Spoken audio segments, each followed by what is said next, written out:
Alô pessoal, bom dia. Aqui nós estamos indo pro pesqueiro, aqui no Remanso do Fogo. Aqui nós estamos indo pro lugar que seu Pedro fez a serva para nós. Olha como é que o lugar é. O lugar aqui é bonito, tá vendo? Região muito boa, tranquila aqui.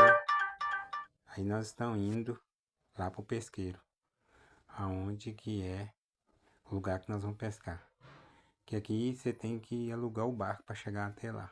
Aí o dono lá do lugar vem buscar a pessoa e leva. Aí nós estamos indo para lá. Ó, pra você ver como é que é aqui.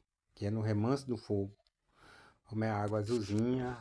Essa areia aí é clarinha, essa areia, essa praia. Viu? Aí quem não for inscrito, inscreve no meu canal. Dá um joinha. Dá aquele like maroto, como diz o povo. Viu? E tchau, um abraço.